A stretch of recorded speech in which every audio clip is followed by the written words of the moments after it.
Good evening, everyone. Welcome to another evening with a gubernatorial spotlight. I am honored to have again Mayor Baraka join us tonight for this hour. Um, we had an incident last time the mayor was on. I want to assure you that with this webinar format, we are all safe from hackers. And I also want to assure our viewers from last time that not only is New Jersey's Bias Crimes Division, the Civil Rights Division, the Attorney General, the FBI is also involved. They will find the culprit. I've been zoomed on once before, and those culprits have been found, and I'm testifying next month. So justice will be served. But I again apologize for what happened last time. And we're just thrilled for the mayor to be back with us tonight. Thank you, Mayor, for being with us. I also want to welcome our esteemed co-host for this evening, Amy Goldsmith, and also Luke Pavlov. And we're just going to jump right in. You know, before I start, I want to ask Amy and Luke and Dan to go off camera so that the mayor can be spotlighted. The other one also, Michael Gottesman with New Jersey PEC. Unfortunately, he's in the ER. I hope he's okay. He's there for precautions, but we want to send our best well wishes to Mike Gottesman, and I hope that he recovers and that he will be well. All right, so for those who are joining us for the first time, just so you know, there are a bank of questions that I and my co-host will be asking from. These bank of questions have been formulated by many organizations, many allies of ours and our colleagues in the state. They have all been provided to the gubernatorial candidates prior to the same set of questions. So there's no advantage, for going later. So everything is fair and transparent. So we'll be asking from these bank of questions. For tonight, for Q&A, I want to reiterate that we endeavor to make time for you all and your questions, and hopefully we will have time so that the mayor himself can answer your questions. So I want to thank you so much for tuning in. This webinar is being recorded, and we want to thank you for your participation tonight. So the first co-host I would like to introduce is Amy Goldsmith. She is one of the few state leaders that have extensive experience working with the administration and legislative leadership. And she will be asking the governing portion of our talk. So Dan, if you can give 15 minutes to Amy. Amy, come on, it's your floor, it's your turn. All right, well, thank you. And it's a pleasure to see you, Mayor Baraka. And there's a series of questions. You've gotten them before, so should be no surprise. But I know, and you know, that when the governor and the legislature don't work together, we don't get things done. And some governors have been slow to get out of the gate due to a lack of experience. Sometimes it's because of bad relationships when they go in. And it makes it really hard to really advance the kind of policy that we want to see, certainly progressive policy. You've been a mayor for several terms. You've had to deal with the governor and the legislature. So can you describe your current relationship with the legislature and the leadership, and how would you make it work if you were governor? Right. Thank you for that. I think primarily relationships are the most important thing. This kind of collaboration is more important than anything you could ever do. It's something you don't learn in school. Collaboration is probably a 21st century skill that you need. My work with the legislative has been vast. Not only the municipal council, trying to get laws passed the municipal council, but my own delegation. We meet regularly, monthly at least, to make sure we have a legislative agenda so we can push things that are beneficial to the city of Newark, to the rest of the legislative community, whether the Senate president or the speaker. We do that regularly. I have a great legislative relationship with most of the legislators that I know down in Trenton now, helping us get bills passed, statewide bills. I've testified on many bills and made sure that we were able to get the things that we needed on a city level. I think that more than anything, that relationship, is paramount. So that needs to be worked on before you even get into office. And when you get into office, that's something that you have to kind of, work on every single day and have somebody dedicated on your staff to work on relationships with the legislative community over and over again, and constantly have a great relationship with the speaker and with the Senate president. It's important to get anything done to have relationships with them. Yeah, it's very true. We've seen things stop on one side or the other because the legislature wants something from the governor, or the governor wants something from the legislature. It makes it very hard.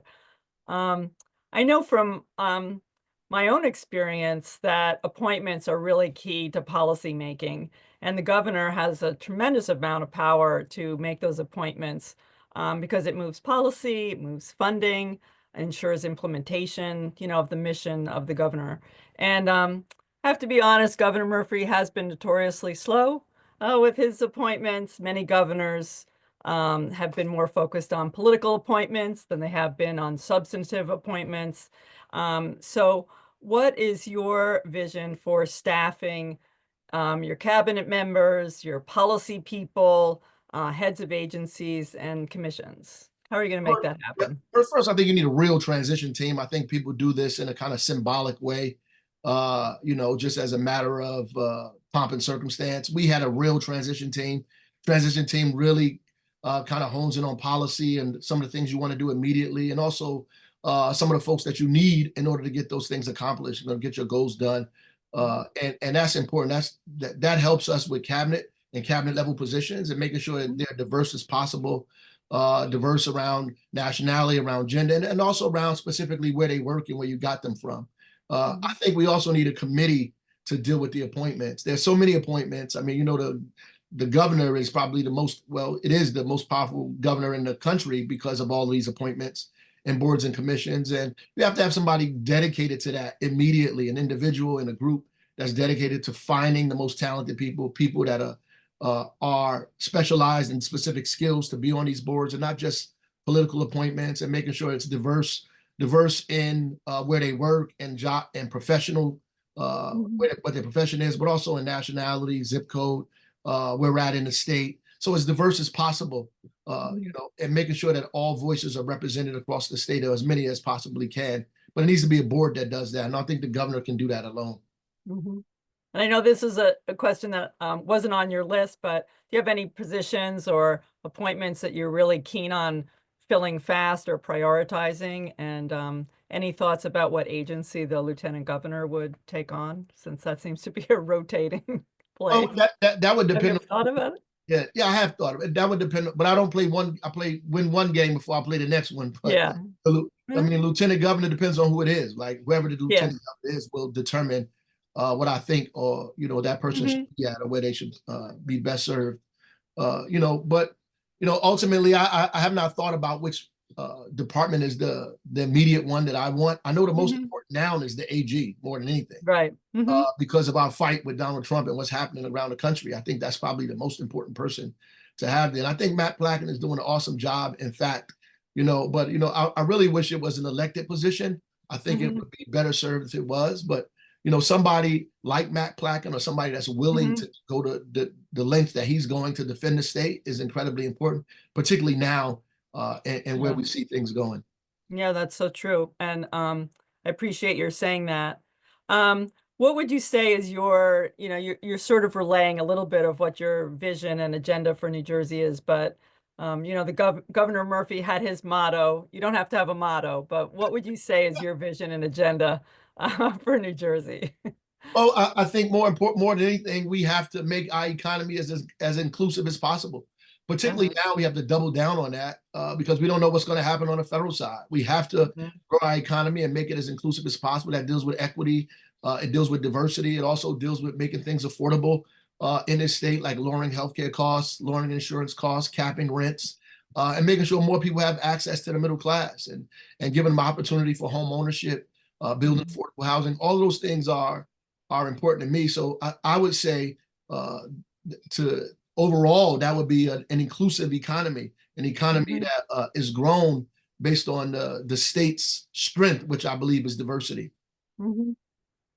That's great. And, you know, flying right in from the economy and making it inclusive, um, we have a budget process that's gonna move very fast. When, like, day 1 you're in, you're already, like, working on the next budget, right? You have to live with the current budget, but then you have to start drafting the next one, right? So, um, what do you think, about the annual budget process, and what would you change about it? I think it's really broken. I mean, in the cities, we don't have the luxury of doing what these folks do in the state. I think we need a 3-year forecast. You need to involve the legislative, branch of government, and you need to start earlier. You have to give more room for community participation, for people to look at it, for the legislators to look at it, and we have to solve for schools. We have to solve for pensions. We have to solve for property tax relief, and build a budget around those 3 things. We may have to add a few more things because we need a rainy day fund that's robust, because you never know what this guy is going to do on the federal side that's going to force us to pay for things that we're not getting now from the federal government. So that's going to be incredibly important for us. I walked into a $93 million deficit in Newark, so I have a little experience with going in a little three-legged. Yeah, I know exactly what you mean.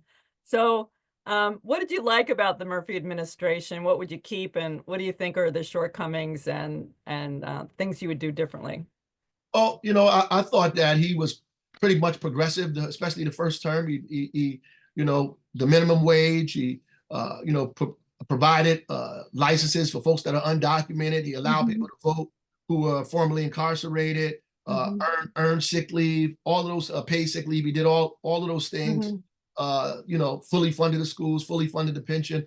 Unfortunately, a lot of that stuff was too late, right? So, some of it didn't have the impact that it was supposed to have. And I thought on this term, I thought he was really going to go hard and drive all the way through the door. That didn't happen. I think he laid back a little bit, and I thought it was an opportune time to get some things accomplished that should have been accomplished, like go a little further with some of the things that I think should happen, and some things around healthcare, reducing the price of healthcare that needed to happen, taking a really aggressive approach around affordable housing, should have taken place. Reorganizing the school funding formula. If you're going to fully fund the schools, begin to talk about how that actually looks, and equity. Equity is missing a lot of that. Yeah. The disparity study, really, really, really disappointing. He's begun to do some things about it now, but I think it's a little late. But we need to work on equity and making our economy, like I said earlier, a lot more inclusive than it is. Yeah, I really I hear you on that, and we've had our own experiences on first term versus second term. So I thank you.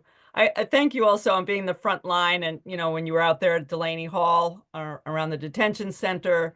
We don't want it, you don't want it, shouldn't be here. And you've talked a little bit about the Trump administration, and clearly there's policies and actions that you as governor are going to have to take. One you mentioned, Platken or some equivalent in the Attorney General's office, but what policies and actions are you going to go on the offensive on, like, be hard against Trump on, and then what are the things you're going to prioritize in the state? Because we're not going to have unlimited resources or capacity to do everything. So could you speak a little bit of that to that issue? Yeah, I think Immigrant Trust Act should happen immediately. I think that is important to protect folks that are immigrants in our state, that provide over $1 billion to state and local taxes. I mean, we just found out that the Venezuelans he sent to El Salvador, that the people they were saying that they were gang members, that many of them were in fact not, and didn't even have a criminal record. I mean, the invasion that they did, I call it an invasion, that they did in Newark in the fish market, spoke volumes to their desire to run roughshod over the Constitution of the United States. So it becomes important for us to push back and protect the folks in our community, green card holders, student visa holders, folks that are here, birthright citizens, all kinds of folks. And so it's important for us to protect immigrants in our community. It's important for us to protect folks in the LGBTQ community, who I think are going to be targeted in this administration, and we have to double down on and making sure we pass policy to protect them, and women, in terms of the women's right to choose, that we need to codify that and put it on the ballot so people vote and put it a part of the state's constitution. But at the same time, provide equity there, because it's not enough to have a law. But if people can't access the law, then they might as well not have the law at all. So we have to make sure equity is infused in that as well.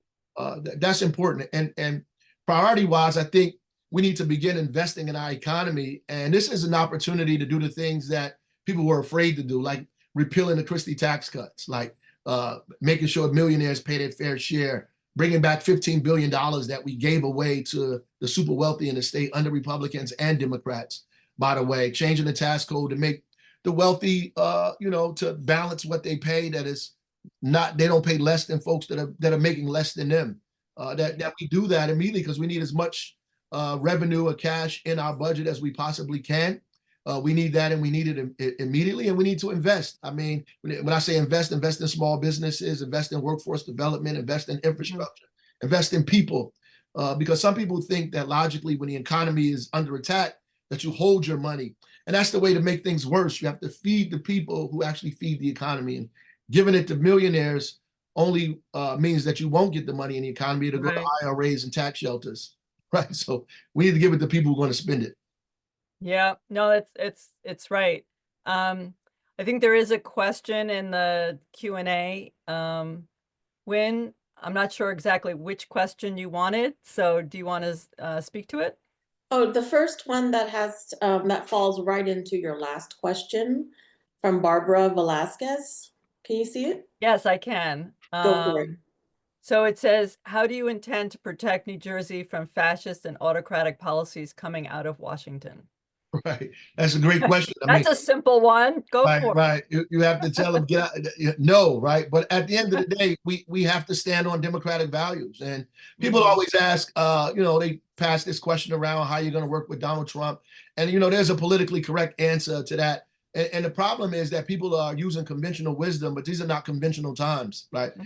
They're thinking that they should use the usual procedures, but this guy is completely unusual and doing things that no president has done ever, right? So it's important for us to protect our values, to stand on what it is that we believe in, and you cannot compromise with individuals who intend on stealing your Bill of Rights, and the Constitution is a slippery slope, and we have to stand up against any fascist attempt to steal people's authority and rights and their voice. No, it's and if anybody thinks that they're not going to come after them, no matter who you are, you're on a blind eye there. So I appreciate your speaking truth to that. So I think I'm up out of time. So we will move on to the next section.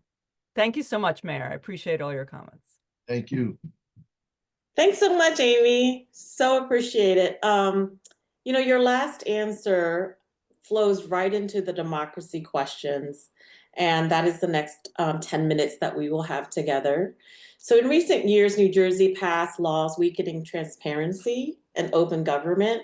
You might recall the gut Oprah law that the legislature and the governor pushed through. And actually, when I was listening to your answer about the things that you liked about Governor Murphy and the things that you would do differently, this is something that I'm disappointed in the administration and our Democratic majority legislature in pushing these two things. So what's your view on Oprah? Would you commit to doing something that would reverse the gutting of it? And also, why don't we start with the Oprah? Yeah, I was very vocal on opposing what happened. I'll probably get more Oprah requests than any of these mayors throughout the state. And I sit on the the league, municipalities, and I know a lot of the mayors were in support of it because there are people who weaponize it. But ultimately, what they've done is thrown the baby out with the bathwater. There's ways to correct people who use this as a opportunity to monetize Oprah and not take away people's authority to look at government and what it is that we're actually doing and get away with transparency. So we actually joined with people, or they joined with people whose intent it was to dismantle transparency and democracy altogether. So yes, I would work with the legislature to immediately figure out what a fix would look like to bring Oprah back. Wonderful. I think fee shifting was one of the major components of that, right? That was the major, that was probably the most, difficult piece of it, because it made it like cost prohibitive for people to actually file open request anyway. That's right. You know, you can prevent a lot of things from happening, or you can make things happen by controlling the money, as we've seen time and time again. So thank you for bringing that up. The other thing relating to money is the 2023 Election Transparency Act. And I like to put in quotes because it's not really what Right. it says. Just kind of like the SAVE Act is not what we think it is. What is your perspective on the current Election Transparent Act? And what would you do differently if you were Well, governor? it's really just an opportunity to make people feel like we passed the law that allowed for some transparency in who gives and some limits and so forth and so on. But it actually does not do that. I think the title is probably more transparent than the actual law, and that's what it actually I believe intends to do. I think especially with these super PACs and all of these things, that it's important for folks to know who's giving money, where that money is actually coming from. I think that there should be limits on money, period, in these campaigns, and we should just clearly say what that is. I like the fact that New Jersey has some public financing, and we need to double down in that area, and make it impossible for all of this dark money to be infused in campaigns, or people to use special interest groups as a means to fund entire campaigns. I think it's important that we identify all of it, and we have to be clear on what we're talking about, whether it's nonprofits or private organizations or corporations. I think corporations should not be invested in campaigns at that level. I think LLCs, yes, but corporations themselves, like Horizon or institutions like that, should not be. And if they are, there should be a limit to what they're able to do. Would you lower the limits then? Because a lot of the limits were doubled within this act. Would you lower? Would you go back to what the limits were prior to this law? Yeah, it would be, if we could get the big money out of it. I think it Mhm. would be better to do that. I think the limits were kind of doubled in some instance because some candidates who don't have access to that are able to pull in more money. I think it's important for us to make sure we get corporate money out of it and we get large, individual donors out of that, and then you can even it off and talk about what the limit should actually look like in a fair way. Great, thank you for that. And again, continuing on with democracy, I think you mentioned earlier about the office block ballots as being part of the small d democracy. What are your thoughts on the latest law that was just signed by the governor with which made it office block? And it sounds like it's fair, but do you think it falls short of what a fair ballot should be? And what would you do differently? Oh, it certainly falls short of what the judge said that should happen, right? I Mm. think it falls completely short of that, and I'm sure there'll be some court case that'll be coming up because of that. But ultimately, I think it should just be the block, the ballots the way they are. That should go out, and there should be nothing else attached to it. That no other, and I think that there should be randomized numbers on ballots that should be randomized, and it shouldn't be I pick one and I can get everybody else. We all pick, we all get the same block. I think that should be out of it altogether. And I think what's happening is that people are trying to hold on to the small vestiges of power that they had, that they think they're losing. And that's just a natural knee-jerk reaction. When you're taking power from people, they're holding on to the little bit of it that they could possibly have. And I think the judge should really cut it all off. Yeah, I agree with you on that one, working in this policy area. Um, so Governor Murphy has been very vocal about his support of both the 16 and 17-year-olds voting in the school board elections, and kudos to you, Mayor, for having, being part of that in Newark. We Yeah. hope to see a great turnout there. But the big one is same-day voter registration. he has just not been able to get that through. And Amy mentioned earlier, even if the governor wants it, maybe the other branch doesn't, one upper house does or lower house doesn't. So how do you, first of all, do you support same-day voter registration? Absolutely. I think we should be doing all we can to make democracy more expanded and giving people access to the vote, make it easier. Same day registration is exactly what we need right away. Yeah. So I know Governor Murphy believes in that and supports that. He's said in the state of the state, not this last one, but previous, but it has not moved in legislature. What do you think that can be done differently so that it does move in the next administration? Well, I think we have to double down, like, and you need a legislative agenda. Like, we can't just pick things and say we're going to do this, and if it gets too hard, quit and go to something else. And if that gets too hard, quit and go to something else. We need a legislative agenda in each legislative session. Begin to whip those votes, lobby those folks, have somebody working on those folks, the votes that you need immediately. You need a solid relationship with the speaker and the Senate president. You need to be meeting with the folks that you think would find out where the votes are going to come from, and making sure you count those votes. You have to work it just like you work any other election, or like you're trying to get elected. All of the bills that you want passed, you got to work it just like that. You have to have a strategy to get those things passed. It's just not, oh, I want to do this, and let's see if we can get the votes, and if we can't, let's quit and go do something else. We have to figure out how to make that happen. Great. I love hearing that commitment. One last question in the democracy section, and then we'll go back to Lisa's question later on. But I wanted to ask you about automatic vote by mail. We did it in 2020. And when we did that, New Jersey was #1 in the nation for 18 and 34-year-olds to vote. And since then, we've put a barrier. You had to apply. And so we've seen the turnout rates drop. What is your view in permanent vote by mail as an option to vote? We absolutely need permanent vote by mail. I think we need automatic voter registration, first of all, period. I think we shouldn't even be having a debate about how and why people get registered. I think that should happen immediately in school, just like driver's license, and you take a permit test right away in class, in school. You should be filling out those voter registrations. If that needs to, we automatically get people registered to vote if we can make that happen. But yes, I think that, ultimately, I support anything, again, that's going to make democracy easier, to make access to voting simpler. I think that needs to happen. Wonderful. Thank you so much.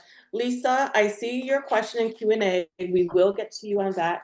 But right now, I want to introduce and bring my colleague Luke with New Jersey League of Conservation Voters Education Fund. So Luke, the floor is yours for clean energy and environment. Welcome. Thank you so much, Wynn, for having me on, and thank you, Mayor Baraka, for welcoming the conversation today about clean energy. Like Wynn said, I work with New Jersey League of Conservation Voters Education Fund. My program is a nonpartisan program, really emphasizing the importance of the environment being a top issue this race. So I appreciate you, Mayor, again, for having this conversation. My first question: clean energy has been a large focus for the environmental community and the Murphy administration. Do you support the 100% clean energy bill that calls for the shift to 100% clean energy by 2035? And if so, what specific steps do you plan to take once in office to meet that goal? Yeah, I think that throughout the whole campaign trail, we've been saying that. I think most of the folks, well, not all, but most of us have been agreeing with the 2035. Some of the people that have not said it, obviously, we've been giving those folks a pass. But the reality is, I support that, and I think it's going to take a lot of work now because we're in a difficult time because of this president who's making it almost impossible for folks to explore wind energy, to explore alternative forms of energy that is super, drilling down on drilling on oil, who's that is their agenda. We have to begin to push back against that. Obviously, hopefully our AG fights with them about permits that were taken out, that were already granted here in the state of New Jersey. It's for us to be able to use those permits to go forward with wind energy that would probably power about 700,000 homes with that just one company by itself. I think we need to be talking about expanding that. Our electric grid cannot withstand not having any more alternative forms of energy and just us solely relying on that. I mean, Hunterdon County, they're getting blackouts there. So it is important for us to contemplate what this looks like. Also, making sure we continue moving those trucks off the road, right? And replacing trucks. But I think we need to go deeper than that. There are independently owned and operated truck drivers who would love to do that, but we have not found a way to close that gap. We've been giving them an amount of money to change trucks out, but the new trucks they have to buy are incredibly expensive. We have to figure out how to make it least expensive for them and give them the opportunity to still keep their independent status and not tie them to Port Authority. I think it's important. And I think you'll get more people to buy in to changing their trucks out, right? And we need to begin to incentivize cities more to kind of electrify their vehicles, right? To go to clean, make sure we putting less particulate matter in the air. Those are things that I want to prioritize immediately when it comes to alternative forms of energy and when it comes to clean air. I think one follow-up question I have for that, you mentioned offshore wind, which New Jersey LCV is very in favor of. We do a lot of work in that space. There's also a large stigma around offshore wind and a few forms of clean energy. What would you do as governor to correct that stigma and to shift the mindset that offshore wind is bad for the environment, bad for the community? But we have to talk. We can't run from it. We have to run to it and talk about these things. This idea that windmills are killing more birds than anything else. I think that is like mythology, and though some of that happens, I don't think it is. I mean, more of the birds die from other things than that. I mean, significantly a lot more. This idea that the windmills are too obtrusive and that you can see them off the shore. You probably could see it like you can see your thumb off the shore. I mean, all of those things, all those myths need to be challenged, and we need to have a discussion with folks in these shore communities about what this means, and not be afraid to challenge people on the things that they think are true, which are not. I agree 100%. Thank you so much. My next question. So you have come out and issued a statement against the Ironbound Emergency Backup Power Plant, but it was still recently approved by Governor Murphy. As governor, how would you come out and either guarantee that it's only used for emergency power or shut it down and find an alternative source? Well, I think that they have not provided any alternative sources for the public or for us, and we need to make them do that. We have one other chance with unfortunately, the EPA. I don't know how they're gonna weigh in on this. We have one public comment period with the EPA, with the region, to try to push back on what's happening. And these are some of the things that we need to raise right now. I'll become the governor. Obviously, we have to double down on making sure that A, this is maybe only used for extreme emergencies, emergency situations, or B, having them figure out alternatives for usage here, and having the DEP once again look at this all over again, and based on the lens of a cumulative impact. New Jersey has a cumulative impact ordinance, so does Newark. Begin to use that and give some teeth to an environmental commission on the state side to come up with means to help them mitigate the negative outcomes that it'll have on communities like Newark. Thank you. My next question. So the Climate Superfund bill, also known as the Make Polluters Pay Act, would hold New Jersey's largest polluters responsible for their contribution to climate change in New Jersey. These would be the major companies across New Jersey, the oil companies, rather than placing the burden on the back of New Jerseyans. Do you support this bill? And if you do, how would you guarantee that these funds are collected and distributed in communities that need it most to mitigate and reduce the effects of climate change? So we winning money now in Newark. We've won like $6-7 million on class action suits with folks because they put PFAS in our water. We are, a part of lawsuits around opioids, around everything. And I think that's what needs to happen. I think that is the way that we fix this stuff. You make polluters, in fact, pay for what they did. I mean, we're working with the United States government.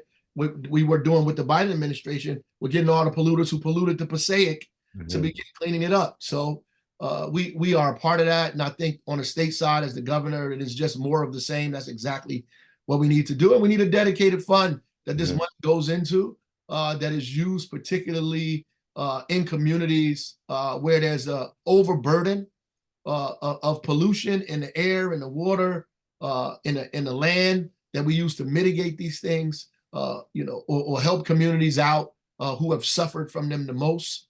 We should do that and not use it to fill budget gaps. Mm-hmm. I agree 100%.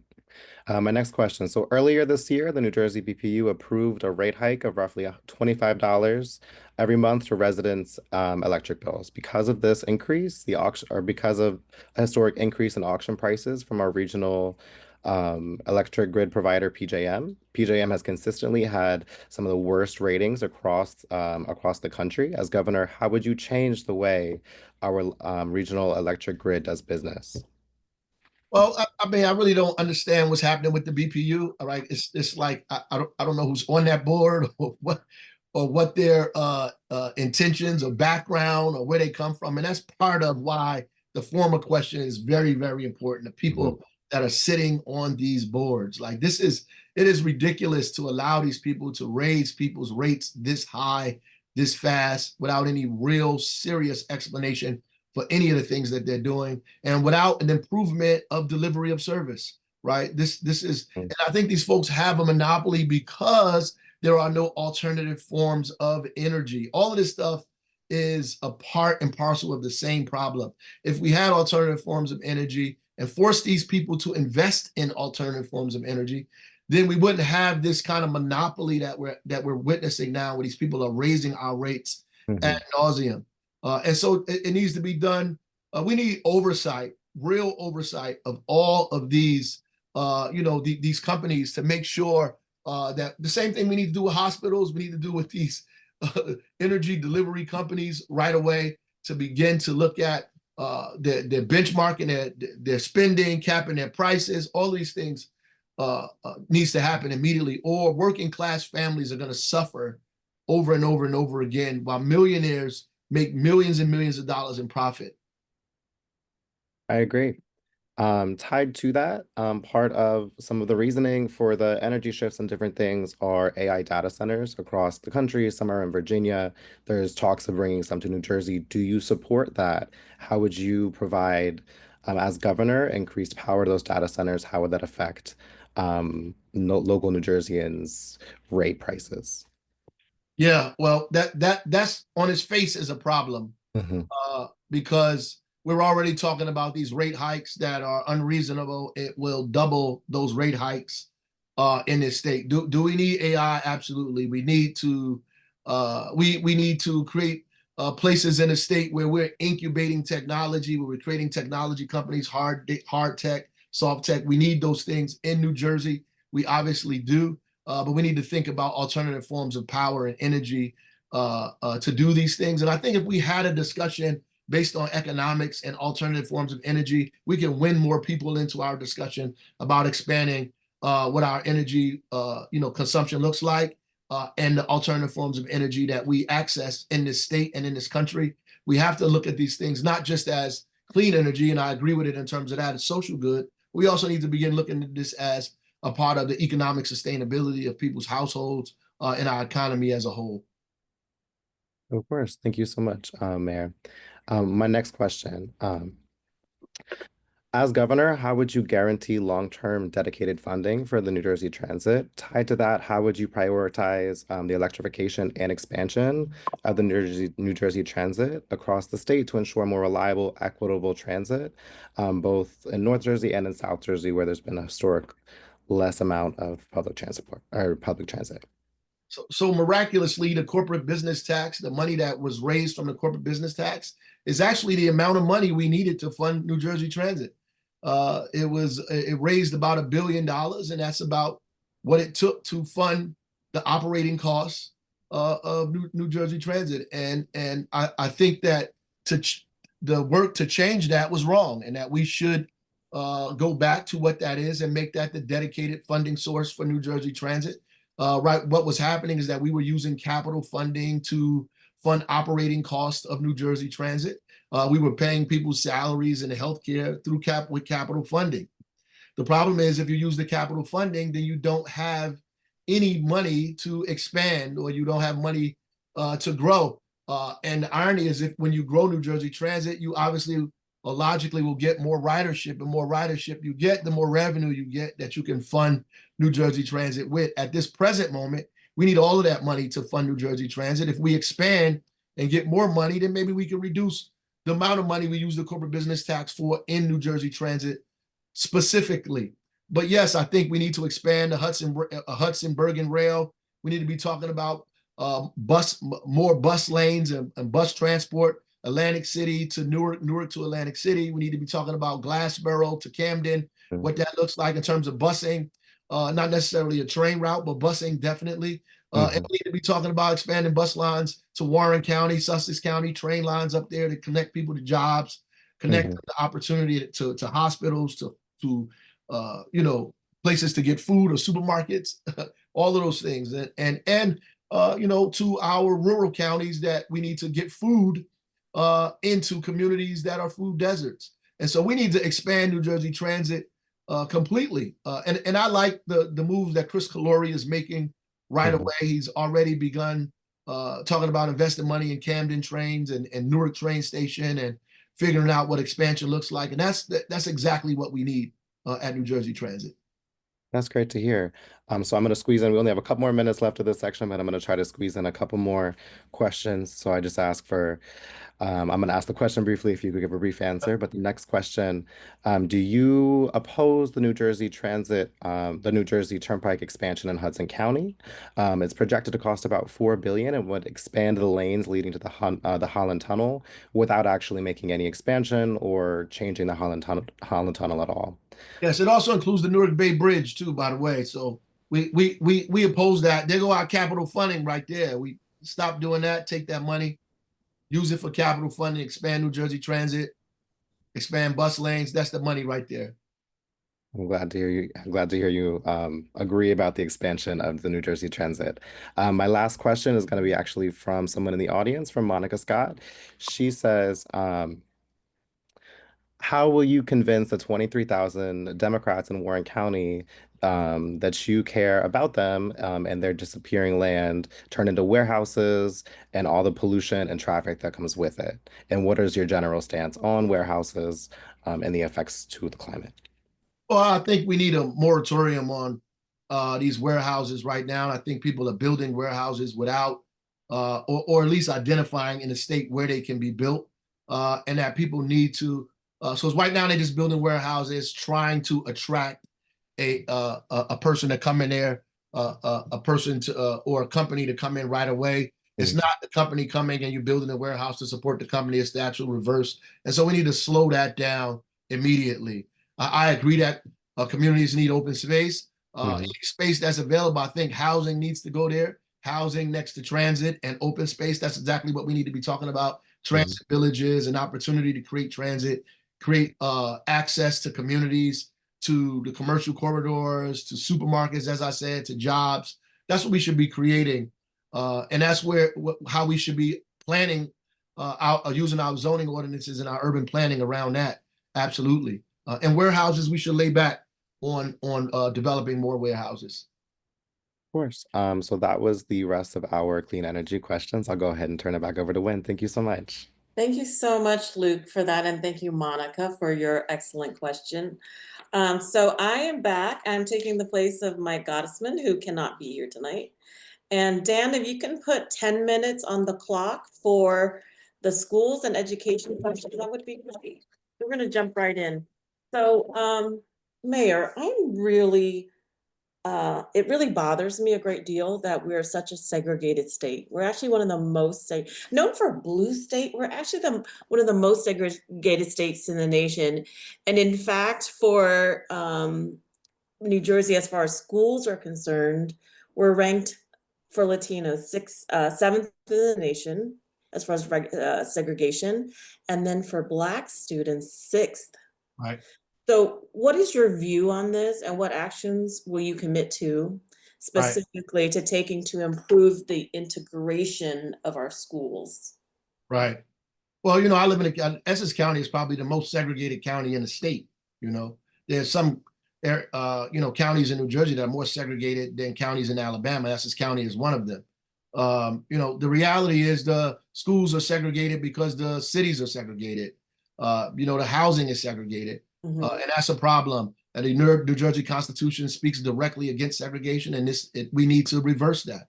And so there's specific things I know that people are thinking about. They're thinking about these kind of regional schools where they send people to these regional magnet schools. While on its face, I think that's a good idea, but it also means that people will be bused, and there'll be students that'll be left behind because 50% of the people in Newark don't own a car. So they would have trouble getting to these schools. I think there are a few things that we should be talking about. We should be talking about unified school districts. Mhm. We should not be funding school districts with one school in them. That they at least should have an elementary, a middle, and a high school, and we should begin thinking about bringing schools together in communities that are close or in close proximity where folks can get there. To create unified school districts. We should also give schools diversity bonuses when we reorganize the school funding formula to give schools that find a way to get students in their schools that are outside of their community or more diverse, that we should give them funding bonuses for doing that, which means we have to get rid of these zip codes and tell people they only can go to schools within specific zip codes. That has to disappear right away, because right now in New Jersey, you can actually be charged for theft or fraud even if you go to schools outside of your zip code. That needs to be gotten rid of right away. And so we need to begin working on trying to integrate these school districts. But ultimately, we just have to build more affordable housing in communities that includes your children who can't afford to live in your community anymore. It includes seniors and elders. It includes workforce development. It includes people in neighboring towns that should have access to live in communities outside of the one that they have been kind of imprisoned in for the most part, based on their zip code. And I really love your comment about zip codes because, if you live in a wealthy community, your property taxes obviously are higher, and half of that is going into the local schools. So then the schools are better. So I think that something needs to be done. But do you think it's lack of political will, or what is it? Why haven't we Absolutely. solved it? Absolutely. There's lack of political will. It's not about trying to figure it out, because we can figure it out. We're smart enough Yeah. to figure it out. Most of these problems that we're talking about on this thing, on this Zoom, we're smart enough to figure them out. The problem is just will and leadership, right? Which is courage and the ability to execute these things. That's really what it is, to find out what we want and say what it is that we want, what we need to get, what we need in order to get what we want, and the ability to move the obstacles out of the way. Home rule has been an obstacle to a lot of this stuff, and we need to talk about that. We need to talk about it honestly and upfront, and say it exactly what this means, and figure out how to. People can't say they want their taxes to be reduced, but don't want to do the things to reduce their taxes, like build housing and put more kids in their schools. Because if less kids are in your schools, the state is going to give you less money, and your taxes are going to increase, especially if you have an infrastructure that does not match the number of kids that you have in your district. You have to get more kids in those seats. So there's a question in the Q&A from Parul Kemka that is really pertinent to our discussion here. She asks, in the absence of Department of Education, how will you make sure that New Jersey is diligent on protecting the civil rights and follow IDEA and compliance, since the role of states will be more crucial? Absolutely more crucial, right? That's why the disparity study is a problem. That's why we need a procurement officer that makes sure that dollars are going into these communities. Look, I fought with Citizen Action to get a public bank. Murphy did part of it. They didn't do exactly what we wanted. People thought it would be a commercial bank, but it's not a commercial bank. It's never intended on being a commercial bank. It's not a retail bank. It's an investment bank, right? And municipalities and counties and state and other private, equity or whatever it is could invest in this public bank, our pension dollars, and use the public bank to invest in economically distressed communities and historically underrepresented communities, invest in small businesses, invest in home ownership, invest in infrastructure in these communities, put more money in people's pockets so they have more money to put in our economy. We're going to have to take care of ourselves and create mechanisms to do that here in New Jersey. Thankfully, New Jersey is a wealthy community. We are probably the state that's the least dependent on the federal government, right? That's right. Meaning that we give the federal government more money than they give us in return. We need to start looking inward, and begin investing in the things that are going to get us higher return on our investment. And that's people and small businesses and infrastructure. All of those things are important, and we have to do that. And schools are a part of that. So we have to make sure we fully fund the schools, change the funding formula, heavily weight English language learning, special needs kids, all diversity, all of that stuff. Making schools community schools, and double down on the things that we believe in New Jersey, and make diversity and equity inclusion a pillar as a part of all of the things that we engage in the state. Speaking my language right there, Mayor. So then, speaking of funding, do you support private school vouchers? What's your thoughts on, they call it many things, education savings accounts, tax credit scholarships, but we know it's siphoning, taking money, taxpayer money from public to private schools. Right. What's your thought on that, and what would you do to prevent that? The data already shows around the country, the states that have involved themselves in that and are still in it, that majority of that money is going to high earners in the state to send their kids to private schools. It is unconscionable to take money from public education. If you put most Americans in a room and ask them who went to public school, most of them would raise their hand. Public schools work. It is historically moved people into the middle class when done correctly, outside of the obstacles in communities that prevent people from accessing a quality education, whether it's poverty or discrimination, poor health care or the other social determinants that drive people into poor health outcomes, poor life outcomes. And so it's important for us to double down and make sure we fund public education, especially now where they're threatening to cut public education. We cannot use our dollars to send to private school. Yeah, since we may not have a Department of Education next year, or even this year. Kristen Seener, one of our attendees, asks, how will you address the teacher shortage in New Jersey? Well, I really don't like these discussions when people are always talking about labor shortages, because two things can't be true. There can't be high unemployment and a labor shortage. In specific communities, there's high unemployment and there's a labor shortage. So it's not really a labor shortage, there's an investment shortage. There's really a shortage of bridges and tunnels that bring people from specific communities to the jobs that are available. And so we need to be partnering with high schools and community colleges and workforce institutions and the private sector to create pathways to folks to jobs where there are so-called labor shortages. And education is a part of that. Unfortunately, part of these federal cuts are affecting teacher training. And so it's important for the state to have a real strategy with public schools and community colleges that are funded, that creates a pathway for kids that starts in school districts, moves into community colleges and elsewhere to begin to produce folks that will go into public education. And we need to do that immediately, in fact, and go into areas where people have not historically gone into public education, gone into communities that have not done that. So I have another question. This person wants to remain anonymous, and I think we'll understand why. I'll just read her question. My child may attend Rutgers this fall. What steps will you take to keep them from being harassed on campus for being a Jewish American who, it should go without saying, has zero agency with regard to the current events? So what would you do there? Right. So I think that no student should be harassed, whether definitely Jewish, Muslim, Christian, whatever religion you prefer.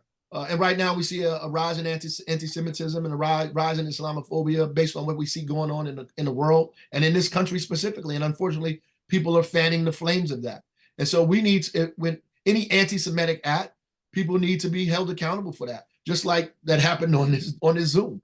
Our AG folks need to be held accountable for anti-Semitism, for harassing and bullying and intimidating people on college campuses or any place for that matter. But I think honestly that the interfaith community statewide needs to begin to go on these college campuses and begin to create open spaces and safe spaces for people to have dialogue around very difficult issues. around things that are happening outside of the United States and things that are happening in the United States. I think we have to take responsibility in terms of educating and bringing communities together, and not just as adults sit on one side and the other side and point fingers at one another. We need to use our interfaith alliances that exist across the state of New Jersey, that the governor has access to move them onto these campuses and involve the academic community and begin to host forums and talks and discussions to change the culture of what we see happening on these campuses.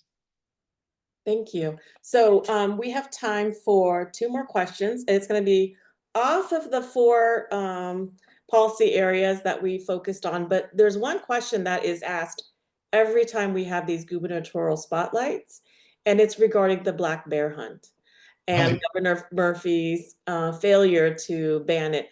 So what is your position on the black bear hunt, and what would you do if you were elected as governor?